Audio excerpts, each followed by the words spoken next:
Alô, sobrinha, alô, sobrinho! Está começando o programa que transforma histórias de empreendedorismo em inspiração e diversão. Diretamente do Estúdio B, do Agora Hub, na Vila Mascote. Tá começando Negócios à Parte.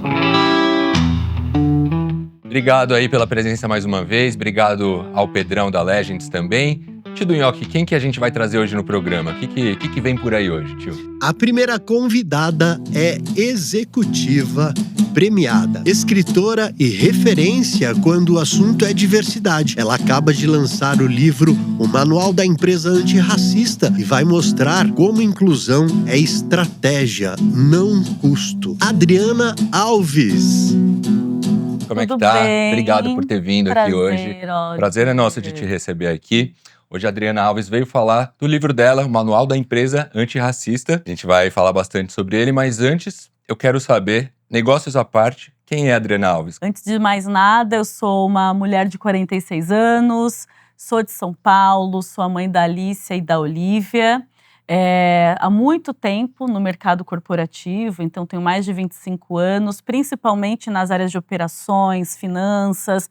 E é interessante, né? A gente vai falar um pouco sobre o meu livro, que está muito focado em diversidade, mas o meu histórico profissional, minha trajetória é muito em outras áreas, que não diversidade. Quais áreas que você já passou? Eu já passei muito pelas áreas de finanças, então financeiro, administrativo, e aí pessoas. Quando eu comecei a abarcar muito mais essas áreas e em uma determinada posição que eu tive, né, que eu trabalhei quase 8 anos numa empresa americana, olhando para todas essas operações internas, foi quando eu comecei a me dar um clique sobre a importância da diversidade. Quando eu justamente iniciei um trabalho mais ativo, mais direto com pessoas, não só com números, não só com planilha, que eu adoro também, mas olhando mais para esse comportamental das instituições, foi quando eu me toquei que eu precisava também abordar esse tema. Parece que você juntou as duas coisas, diversidade com números, e aí você chegou à conclusão que tinha aí um custo para as empresas que ignoram os talentos negros, é isso? É isso. Eu fiz um TEDx em 2022, né, era minha intenção, era trazer, né, a provocação, levar a provocação para o palco sobre como é que a gente aborda a diversidade com as instituições. Legal. Foi por isso que eu também trouxe, além de vivências também reais dentro desse livro, que não são só minhas, mas de outras pessoas, que falam um pouco sobre os bastidores dentro das empresas. Vamos mostrar, pessoal, essa capa? Vamos, aqui ó. Vou colocar aqui para todo mundo ver, Manual da Empresa Antirracista, Adriana Alves. Qual editora que é, Adriana? Editora Planeta. Seu livro ele aborda muito o conceito de custo-racismo. Como é que é isso? Explica um pouquinho pra gente. Em geral, há na literatura acadêmica, principalmente, muito se fala sobre o preço do racismo na vida das pessoas negras, mas muito nesse cunho mais psicológico, mental, o que o racismo, né, provoca na vida dessas pessoas socialmente. Quando a gente põe, né, um holofote maior sobre esse tema racismo para as instituições, a minha ideia era trazer esse mesmo nome, né, o custo racismo, mas de uma forma que eles entendessem. Então, o que significa o custo racismo? Não só o que atravessa o psicológico dessas pessoas, o que impede elas de desenvolverem seus talentos dentro dessas empresas, etc., que tudo isso é real, mas o que essas empresas também estão deixando de ganhar?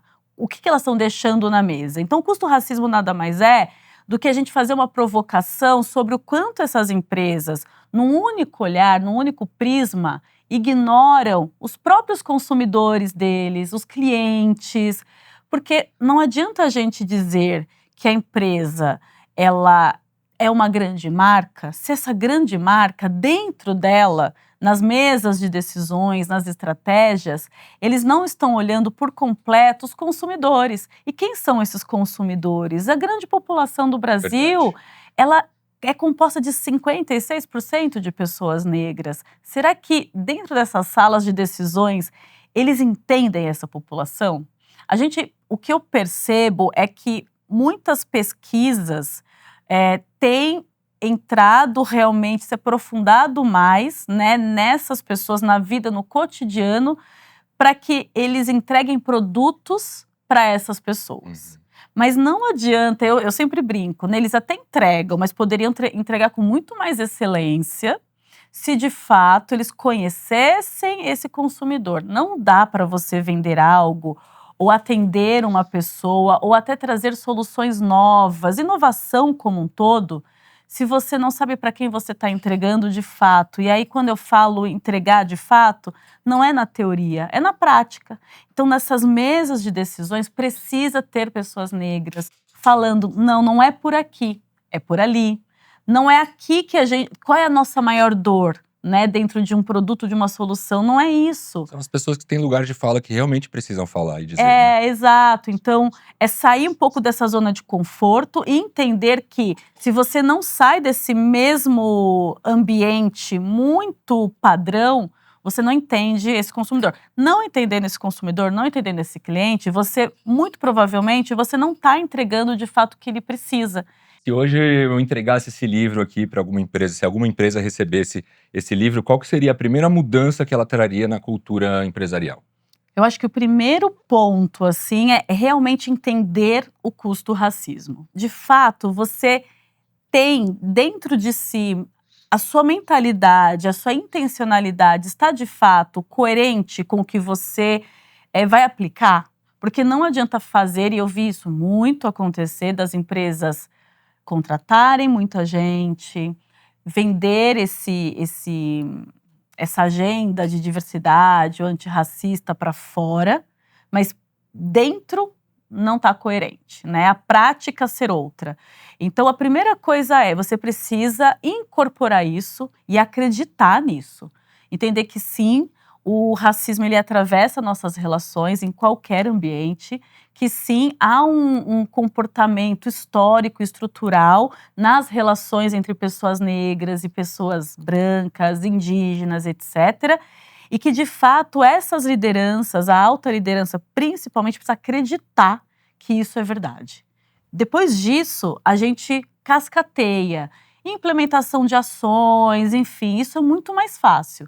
Mas você precisa acreditar primeiro e estudar o que de fato é o custo do racismo. Tio Nhoque. Eu tava vendo esses dias uma declaração do Caíto Maia, dono da Chili Beans. Ele falou que mesmo com toda a diversidade que ele abraça na empresa dele, que ele ia ficar muito doido, porque tá acabando deixando muito dinheiro na mesa, porque as pessoas, dependendo dessa diversidade, estão comprando de formas diferentes. Não é só aquilo que, eu tô oferecendo essa xícara aqui, não é todo mundo que vai comprar. Uns vão comprar, outros não, por N motivos. Então é uma coisa que você tá deixando mesmo dinheiro na mesa se você não estudar, se você não abraçar todo tipo de diversidade, né? Falando até um pouco da Chili Beans, porque eles têm um público muito jovem também, né? Eu acho que é um case muito, muito bonito aqui para o Brasil, quando a gente fala do Caíto, porque ele entendeu antes, né, que ele precisava… Para quem que eu vendo? Qual o preço do meu produto? Ele é acessível? Ele não é? Exato. Né? Então, ele foi muito… inteligente, eu diria. E aí, quando ele fala da diversidade, o quanto é difícil também, né, incorporar toda essa diversidade que é brasileira, eu acho que é mais fácil quando você tem dentro da sua instituição essa representatividade. Adriana, eu acho que essa pergunta é um pouquinho difícil, não quero te colocar numa saia justa, mas que dica você daria pra gente para conseguir discernir essa empresa realmente está dando abertura para biodiversidade, e essa daqui, para diversidade, não biodiversidade, e essa daqui está só no marketing? Olha, não é tão simples, a gente precisa entender quais são esses bastidores, né? E os bastidores, a gente só consegue comprovar quando uma empresa de fato é antirracista quando ela apresenta os números dessa empresa. E é interessante, né? Porque as empresas amam números, elas amam target, resultados, mas quando a gente fala de diversidade, não querem tocar nos números, não querem tocar nos dados. E aí os dados comprovam de fato se essa empresa ela é uma empresa antirracista, com demografia, quanto de pessoas de grupos subrepresentados, eles têm pessoas LGBT, pessoas com deficiência, pessoas negras, como um todo, mulheres na liderança, números. Mas não só isso. Como é a pesquisa de clima dessa empresa? Porque o que se viu nos últimos anos é que se contratou muita gente. E houve até um efeito rebote, né? Quando a gente fala até de saúde mental, pertencimento, acolhimento, se viu que não só incluir bastava, porque se recontratou muita gente, só que não conseguiu acomodar essas pessoas, acomodar Entendi. no sentido de eu entendo esse meu liderado, eu entendo essa minha equipe, o universo que ele vive é o mesmo que o meu, se não é, como é que eu chego até ele? Como é que eu crio essa confiança? Então, os números de pesquisa de clima, desenvolvimento de talentos, como é que a gente transmite isso? Só mensurando, de fato.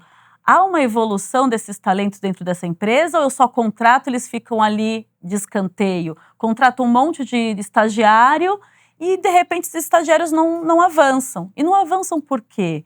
Né? Eu sempre brinco que a liderança, o bom líder, não é aquele que entrega um bom número no final do mês ou no trimestre para a empresa. É aquele que ele orquestra, é um grande maestro, né? Que ele entrega um bom trabalho, mas com uma equipe engajada. Entendi. E se essa equipe é diversa e não está engajada, isso é um problema.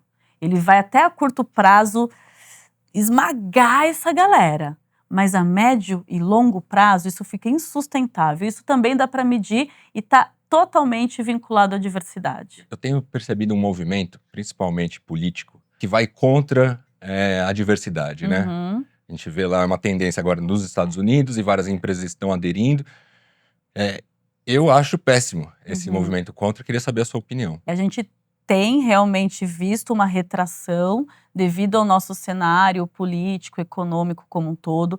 As empresas, principalmente as multinacionais, elas decidiram tirar o pé, mas é interessante que eu tenho observado nos bastidores. Algumas realmente falaram, não quero mais, porque muitas fizeram isso por marketing mesmo, porque surfaram uma boa onda. Ficaram em grandes capas de revista, ganharam prêmios, estiveram na mídia com a pauta de diversidade ali, né? Mas era superficial. Quando vem um governo, um cenário político como o que a gente está vivendo hoje, eles tiraram o pé porque não era mais conveniente, não era necessário. Só que não, né? Então, eu tenho visto 2 cenários, talvez 3. Aqueles que realmente falaram, não preciso mais mostrar para todo mundo que eu sou, né, tenho essa agenda de diversidade. Tenho visto empresas que têm uma consistência sim e que eles, por uma pressão, principalmente empresas americanas, eles falam, né, eu não posso falar, não posso usar o nome de diversidade, não posso abrir vagas ligadas à diversidade, mas eu estou trabalhando diversidade sem ninguém saber. Então, estão recrutando e dando atenção aos talentos que entram e estão reforçando a diversidade sem nomear. É muito triste que precisem fazer isso em silêncio, né? Mas e que bom, porque prova que essas empresas têm consistência. Sim. Que eles acreditam que não é algo que morre aqui a curto prazo. Eles falaram, não, eu quero, dá certo, tá no meu DNA. Então tem essas empresas. E por último, tem aquelas que bancaram e falaram, não, eu vou continuar assim. Que são pouquíssimas. Mas eu vejo, assim, apesar da retração, eu vejo um cenário bom, porque é quase que uma peneira de quem realmente tá nesse movimento. Que é um movimento que não tem mais comandar para trás, ele não vai morrer. Assim como todo movimento que vem da sociedade civil, porque o movimento da diversidade, ele não nasceu do CEO que falou, eu vou ajudar os grupos subrepresentados. Veio do movimento de fora para dentro, né?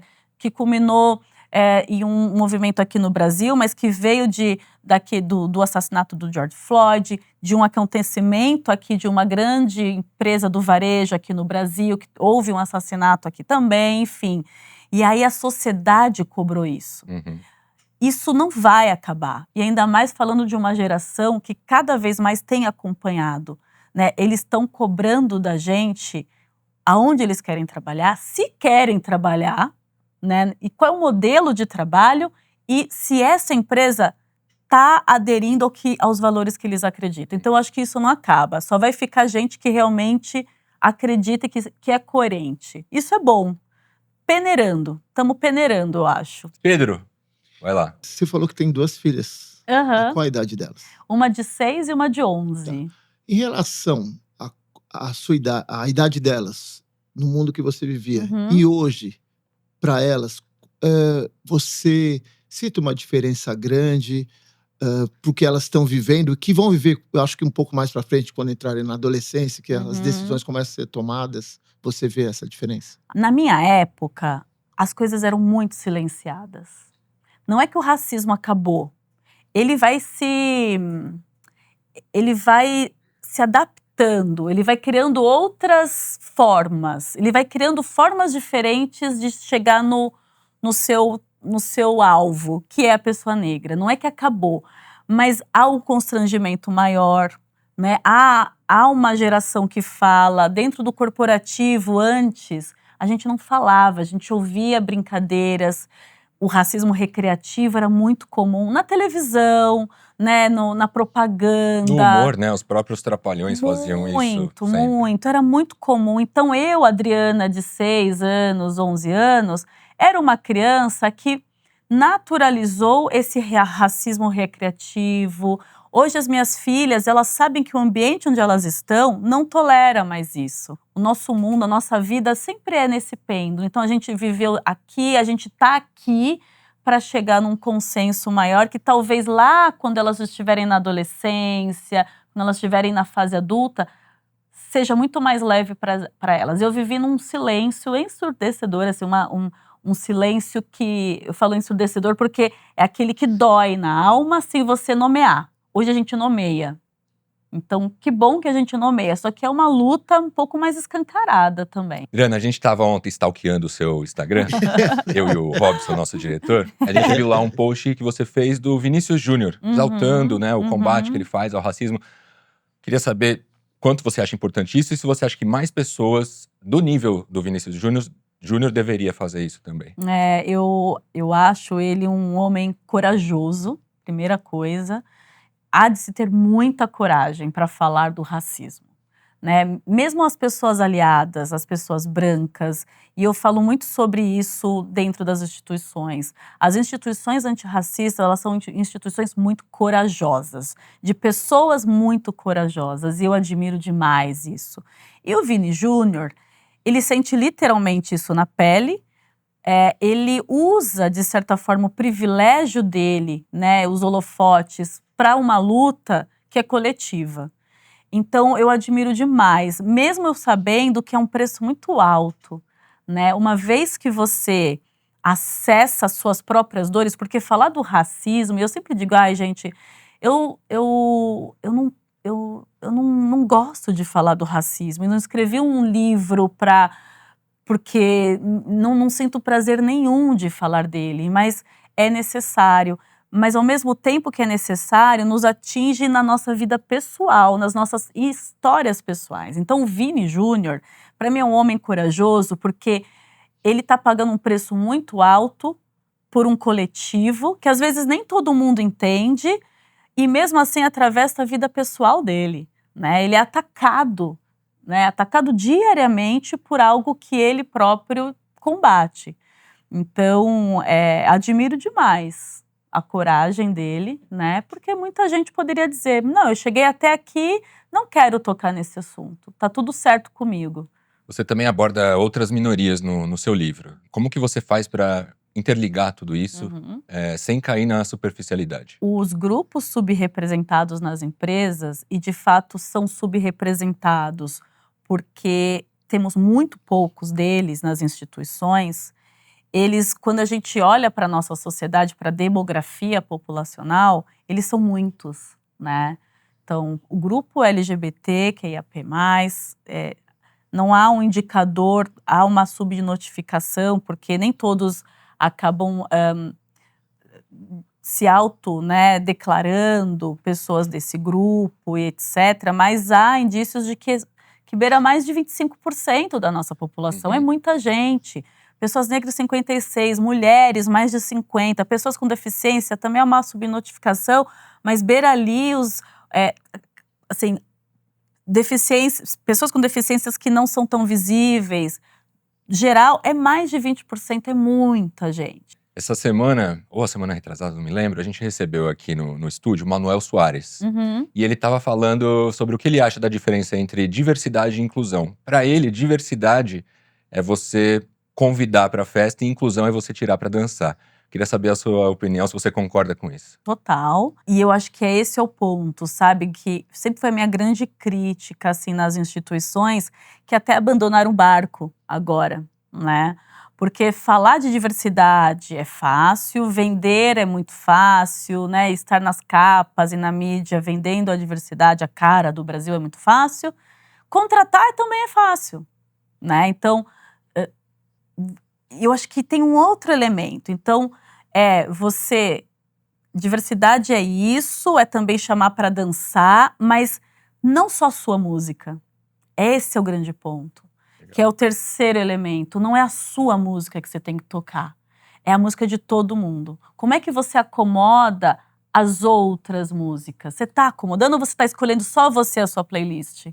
Então, isso é o grande elemento que eu tenho visto que está sobressaindo muito nas organizações, inclusive em relação ao adoecimento mental, né? Há uma parcela das pessoas dentro dessas empresas que estão adoecendo porque não estão sendo desenvolvidas, os talentos não estão sendo bem valorizados, porque a música ali dentro é uma única e sempre foi a mesma. Qual foi a maior conquista que você acha que você já teve nessa sua trajetória?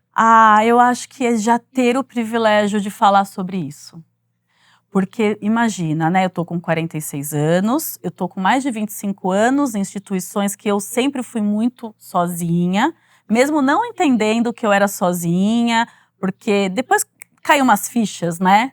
Primeiro você acha que é um super privilégio você vir, eu vim da Zona Leste de São Paulo, né, não moro lá há mais de 15 anos, mas eu vim de uma região periférica, e aí entro por uma empresa na Faria Lima, vivi na Berrini, Faria Lima, até hoje eu vivo esse lugar, sendo muito a pessoa única.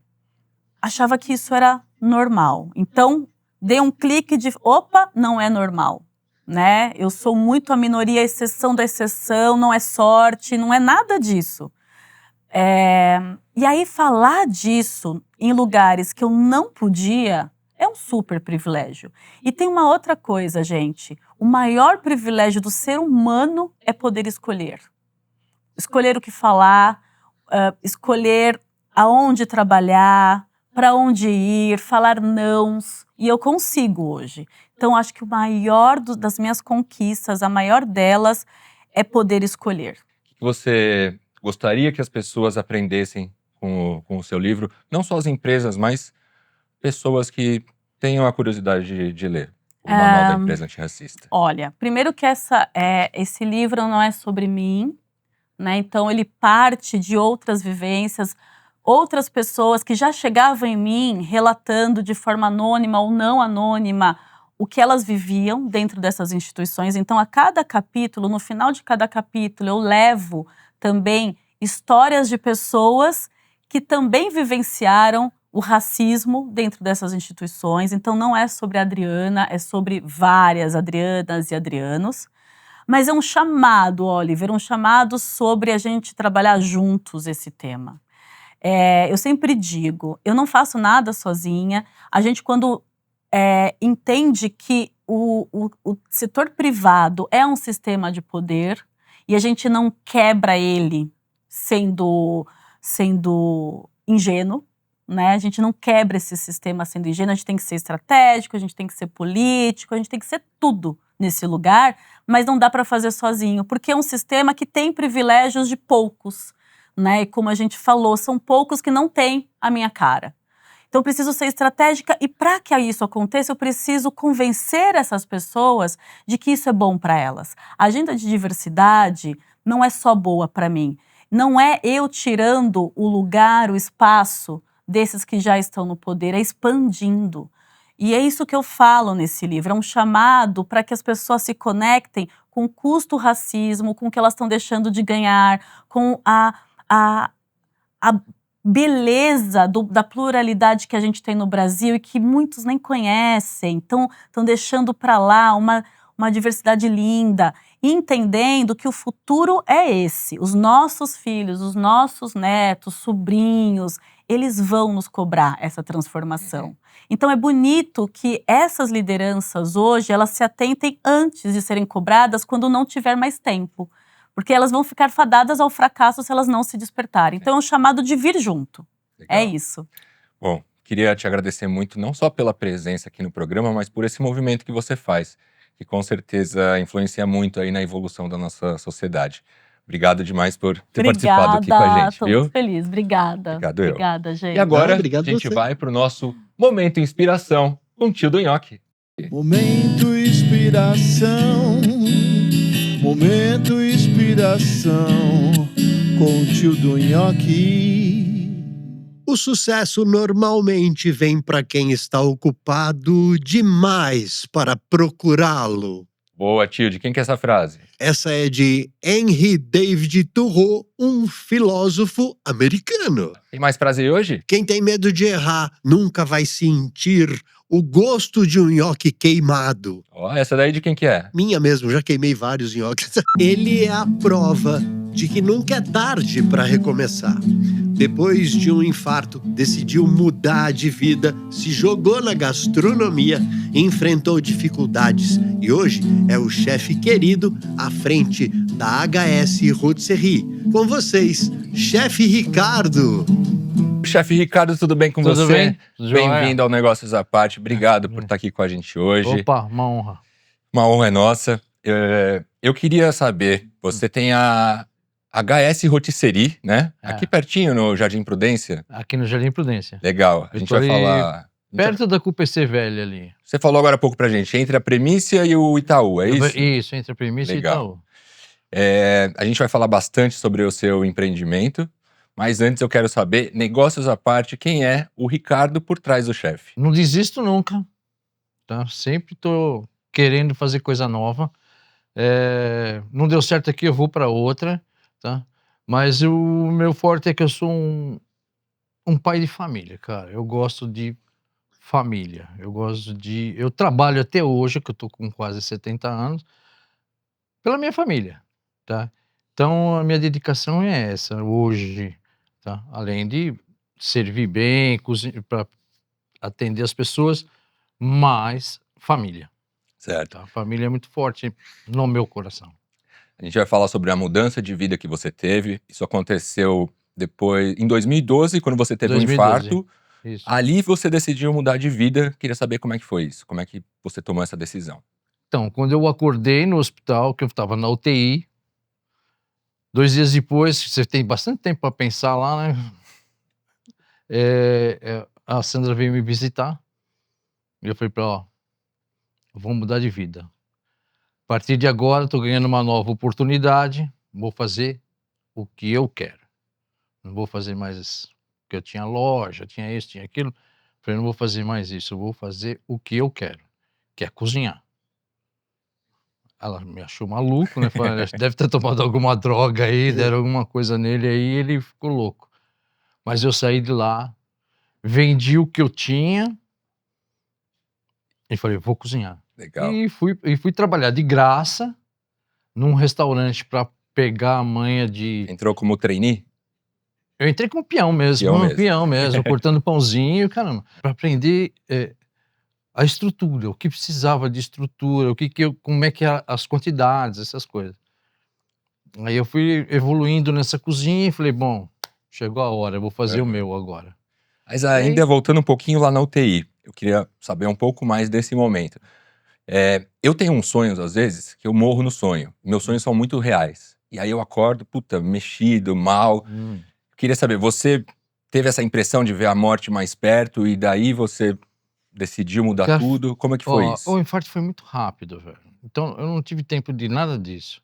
Eu tive tempo de pensar o que eu ia fazer na minha vida, para mudar a minha vida, tá? Então eu não pensei em morte, eu nunca penso em morte, tá? Dispenso isso. Eu sempre tô para Positivo. viver, Legal. para viver. E aí eu falei, ó, eu vou mudar de vida, eu vou fazer o que eu quero agora. Agora me deram outra oportunidade, eu vou fazer o que eu quero. Porque o meu infarto foi muito rápido. Eu cheguei pro meu filho, ó, tô passando mal, me levou pro hospital, cheguei lá pagando, internei e fiquei lá 9 dias. Aí você falou que você começou como peão mesmo no Com o restaurante. peão, Foi com o chefe Wesley Rocha, com Wesley que Rocha. tá com você até hoje. Tá comigo até hoje. Como é que é a relação Ele era de meu vocês? chefe lá e agora eu virei. Você Hoje virou chefe hoje dele eu não hoje? sou mais nem chefe dele, porque eu tenho 2 chefes trabalhando comigo. Aham. Eu tenho o Wesley, que tá comigo há 12 anos, e tenho o Alexandre, que fez a faculdade agora, tal, que é meu genro. Um abraço pro Alexandre, É. que eu E conheço ele, aí estudei com ele na o Ale faculdade. se formou agora, se formou ano passado, então ele também tá assumindo uma parte e tal. Porque como eu tive uma outra intervenção no meio aí, eu tive que delegar muito para eles, tá? Então eu fico mais não posso carregar mais peso, não posso fazer mais nada disso. Então eu só fico coordenando, mas quem tá tocando a cozinha são eles 2. Tio Dunhoque, tem uma pergunta pro nosso convidado? Eu queria saber, Henrique, da onde vem o lado baiano, porque eu já ouvi falar que o seu acarajé é espetacular. Necessidade. Opa! É a mãe de todos, né? Eu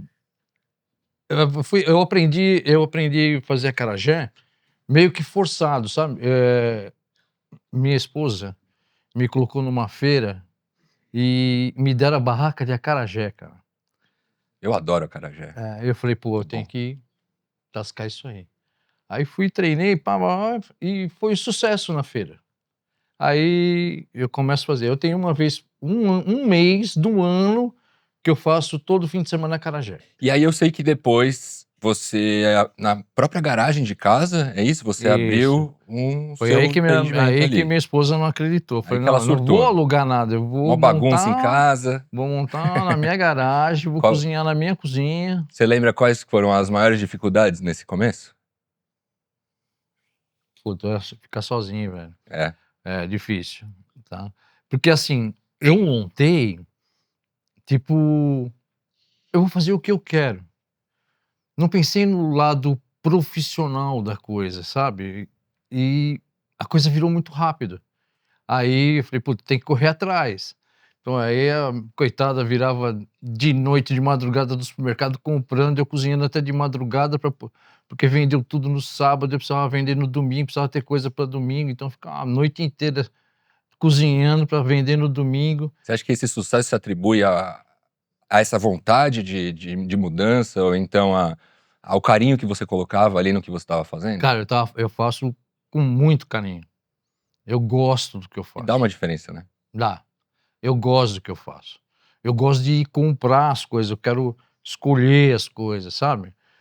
Tem muita coisa que é fornecedor que me entrega, mas ele já sabe. Chegou que eu não gosto, eu mando de volta. E ele que se vire de me mandar de novo. Uhum. Né? Então eu faço com muito carinho, eu gosto da cozinha. Pedrão, faz uma pergunta aí pro chefe. Eu tenho um bom gosto para comida. Eu acho que desde pequeno minha mãe trocava a marca do arroz e eu descobria, ela me xingava assim, eu passei no corredor, via ela xingando e tal. Então eu tenho essa coisa do paladar apurado. paladar apurado. Na pandemia, a gente teve muita gente que se aventurou a fazer comidas, né? Eu recebi algumas coisas em casa que eu comentei com a minha esposa sobre a qualidade disso que vinha. Então a pergunta que eu te faço, eu tenho a teoria que você pode fazer um PF sensacional Isso. e um PF porcaria. Isso.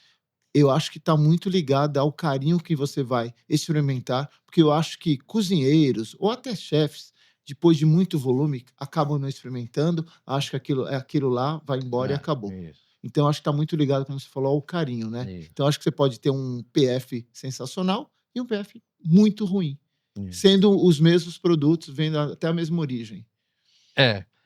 Mas tem os toques, tá? É assim, hoje a comida é muito antiga, tá? Inventou o fogo, começou a comensalidade, sentar do lado, comer todo mundo junto, mas é comensalidade. E então isso aí vem dessa época. Então, ninguém inventa mais nada. Nada. Tá? O que tem é o que tá aí. O que tem é o seu toque. Tá? É isso, mas eu quero dar um sabor assim, eu quero colocar isso, mas é o feijão. Mas o que custa colocar um defumadinho no feijão? Você entendeu? Então, não se cria nada, mas se aperfeiçoa. Então você faz o seu toque. Porque tudo tá aí já, não tem jeito. É desde o homem das cavernas faz comida, cara.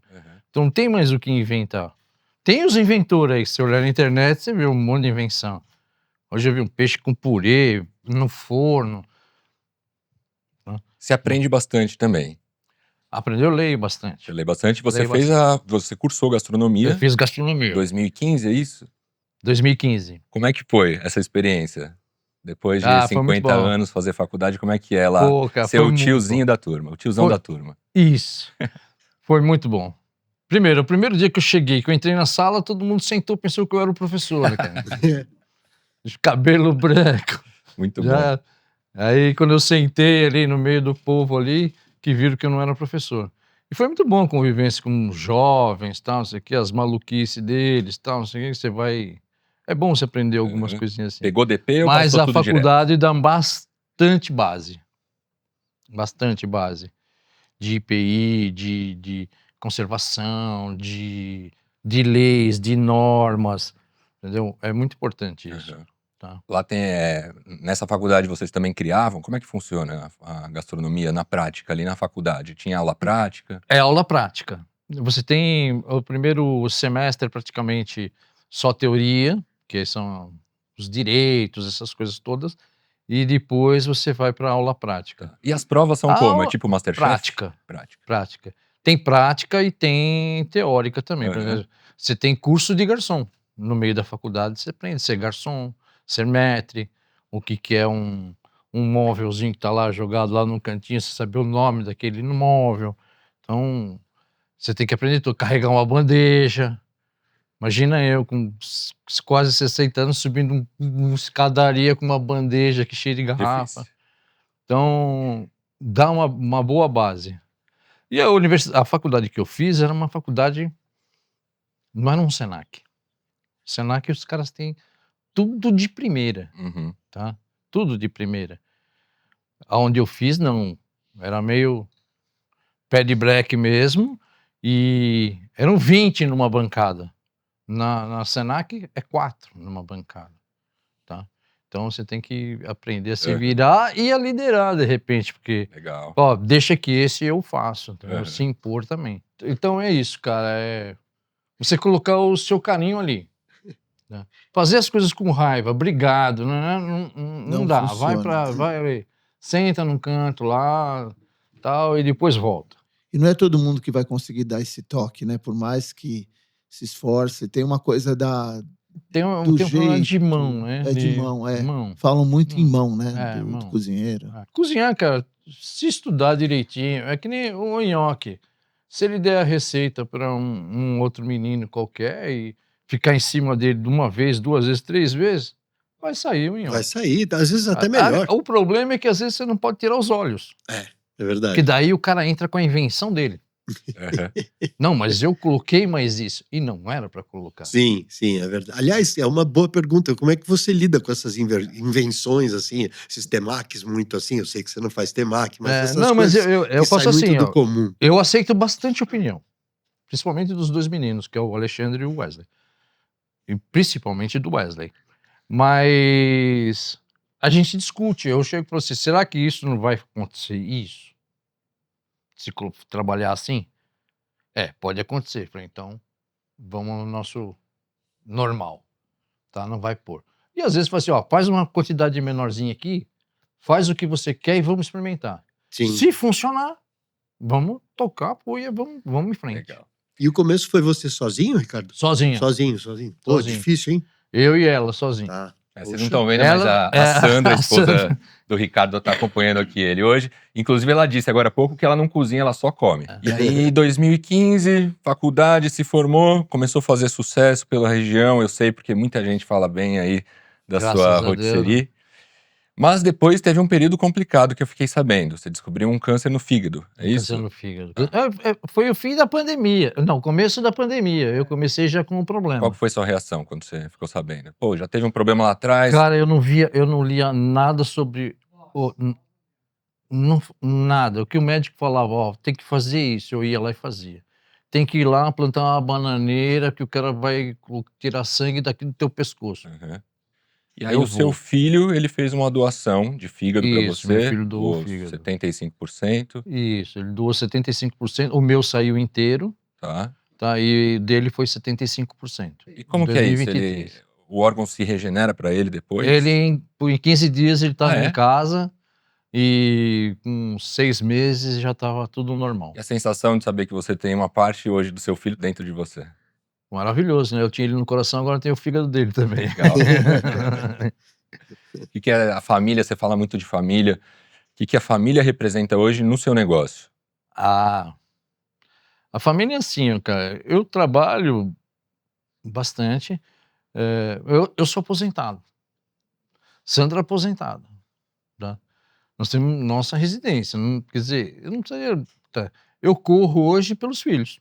Uhum. Tá? Filhos e netos. É o que te move hoje? É o que me move. É o que me move. É o meu motorzinho. Tá? Legal. Faço por eles.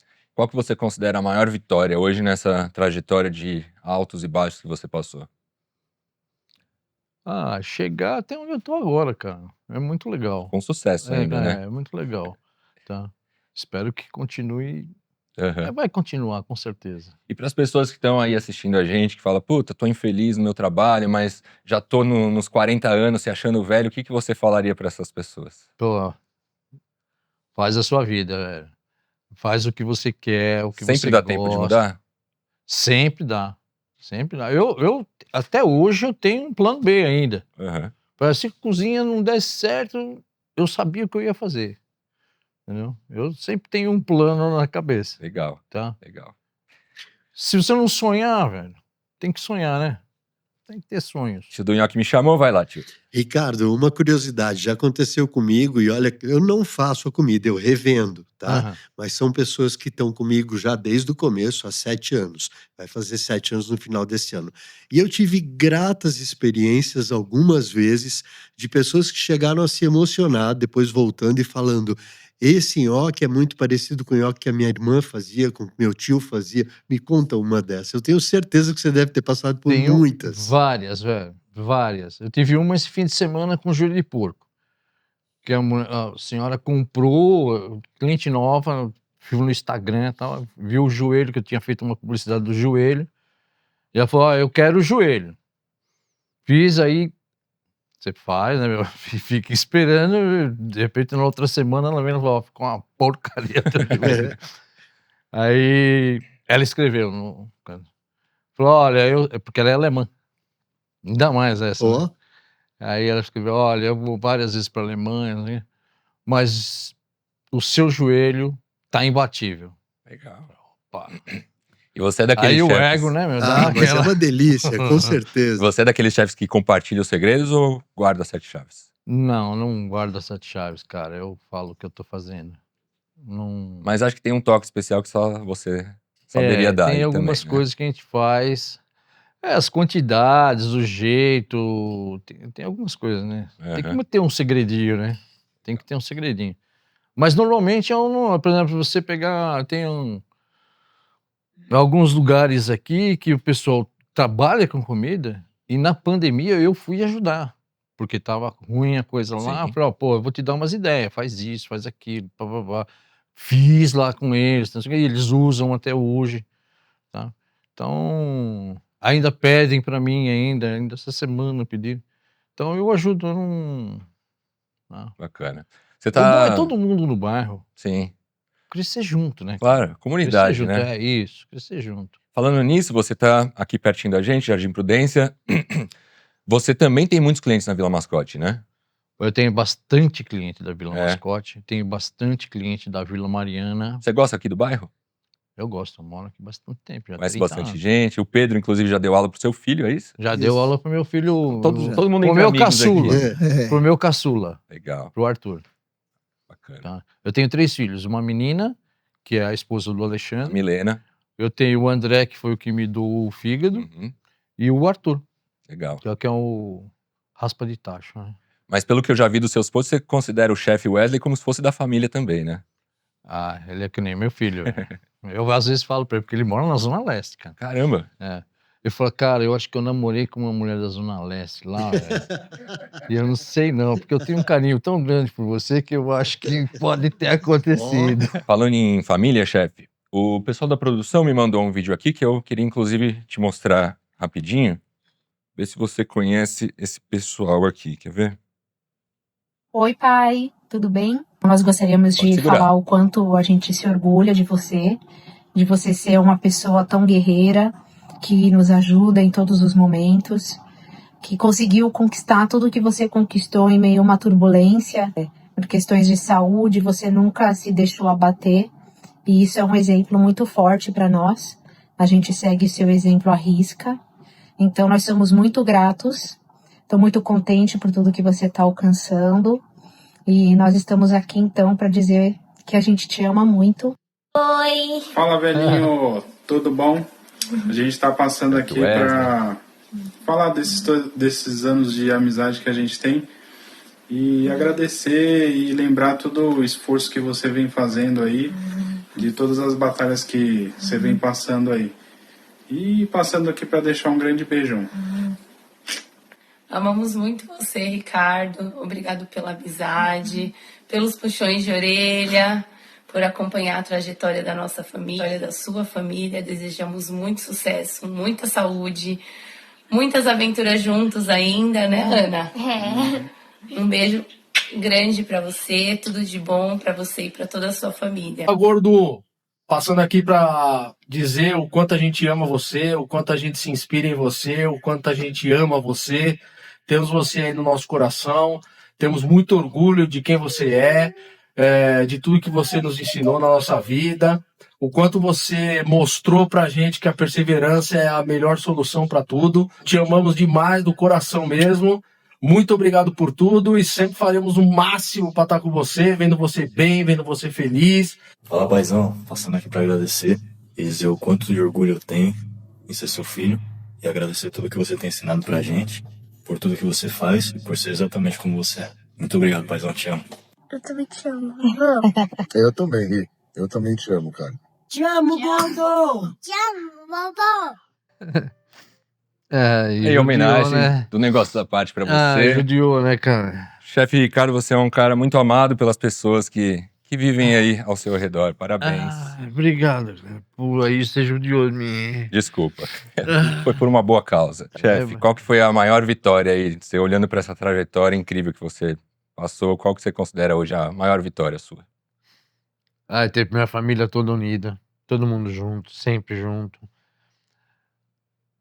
Ajudar esse pessoal todo que trabalha comigo, tá? E... Cara, ele tá vivo, mano. Tá vivo. Viver é bom, Passei por 2 bem fortes.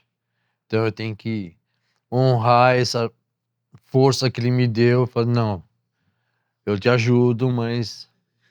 Boa. E aí, é isso. Tá? Então agora chegou a hora do nosso quadro interativo. O que você prefere com o chefe Ricardo? O que você prefere? O que você prefere? Pernil assado ou vinagrete de polvo? Vinagrete de polvo. Vinagrete de polvo ou joelho de porco? Joelho de porco. Joelho de porco ou vinagrete de camarão? Joelho de porco. Joelho de porco ou frango assado com batatas? Joelho de porco. Joelho de porco ou baião de 2? Joelho de porco. Joelho de porco ou nhoque do tio do nhoque? Nhoque do tio. Aí não vale. Vou fazer a média com ele. Obrigado, mas não vale. Fazendo uma boa média, também, o vencedor foi o nhoque lá. do tio do nhoque. Qual prato que não pode sair de lá? O que você acha que jamais poderia sair de lá? Cara, é assim, ó, putz, isso aí é um grande problema, velho. Que assim, às vezes eu quero colocar uma coisa nova, mas o meu cardápio já tá muito extenso. Aí os caras falam assim, mas vai entrar mais um negócio? Aí eu vou tirar o quê? Porque eu tenho aqueles clientes que gostam disso, tem aquele cliente que gosta... Eu conheço todos os meus clientes. Quer dizer, hoje 80% eu conheço. Então, eu sei mais ou menos o que as pessoas gostam. Então, eu não tiro nada, fica tudo lá. E eu só vou colocando mais alguma coisa, os caras ficam loucos. Tem alguma coisa, alguma comida que te lembra a infância? Cara, por exemplo, eu sou de família tradicional alemã. Uhum. Então, nós tínhamos assim, tipo, não se comia na minha casa arroz, feijão.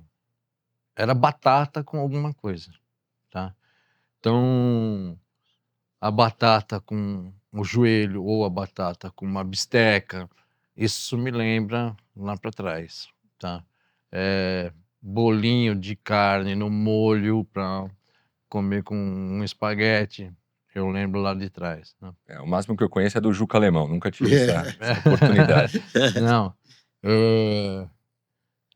é isso. E os temperos que a maioria dos meus clientes fala assim, poxa, eu lembro do tempero da minha mãe. E o que você mais gosta de comer hoje? Pô, teve uma brincadeira que eu fiz que deu sucesso. Falei, eu gosto de comer hambúrguer com batata frita.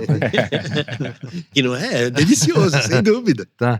Mas eu gosto de um parmegiana, eu gosto de parmegiana. Bom. Eu gosto de um parmegiana. Eu gosto de macarrão. Então, com molho à bolonhesa. Gosto de lasanha. Tá? Eu tenho esse meu filho do meio, ele é ficcionado por nhoque. Por nhoque. Olha só, tio. Legal.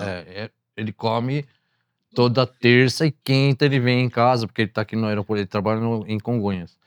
Então, ele vem almoçar, ele quer nhoque. Chefe, agora queria que você, para quem tá te assistindo aí, queria que você deixasse uma mensagem. Você que é um cara, que já passou por altos e baixos, tem uma história de vida muito bacana, de superação.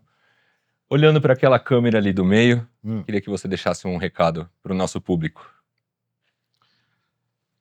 Nunca é tarde para nada, não desista de nada, vai em frente, realize seus sonhos, não importa a idade, vai em frente, tá? E visite a rotisserie, por favor, de sábado e domingo, estamos lá. Qual o endereço, esperando por vocês na Rua Sebastião Andrade Bonani, 316, tá? A partir das 10h30 até as 3 horas. Quais os dias da semana? Sábado e domingo. Sábado e domingo. Durante a semana, a gente trabalha de terça a domingo. Tá. Mas durante a semana a gente faz muita marmita que meus clientes mesmo pedem para comer de noite. Uhum. Então eles pedem para semana, entendeu? Então a gente faz também e prepara tudo para lá, né? Porque eu faço 250 kg de carne, tem 80 kg de frango, então tem que temperar tudo isso aí com antecipação, né? Legal. Conversa boa, passa muito rápido. Opa! Queria agradecer demais aí ao chefe. Eu nem cheguei, já vou embora? Você vai voltar, a gente vai te convidar para você voltar aqui, porque tem mais coisa para falar. Tá. Mas quero te agradecer demais aí pela presença no nosso Negócios à Parte. Agradecer a sua esposa, Sandra, que fez o contato com a gente. Mandar um abraço pro Ale, o seu genro, pra Milena, sua filha, e pra toda a sua família. Obrigado por terem participado também aqui dessa homenagem pro chefe. E ela Ricardo. queria que hoje de manhã ainda eu fosse fazer um programa na televisão, aí não cozinhar para 6 pessoas, velho. Ela é meio doidona, entendeu? Mas vamos em frente. Muito obrigado. Pra trabalhar mesmo, Sandra. Cara, obrigado, um chefe. prazer, meu. Prazer revê-lo, né? Prazer Claro. revê-lo. Bom, chegou a hora da gente encerrar o programa. Muito obrigado ao tio do Nhoque, Pedro da Legends, aos nossos 2 convidados de hoje e a você que acompanhou a gente até aqui. Se inscreva no canal, dá aquela curtida, compartilha com todo mundo que você puder. Em breve a gente se encontra aqui em mais um Negócios à Parte. Tchau!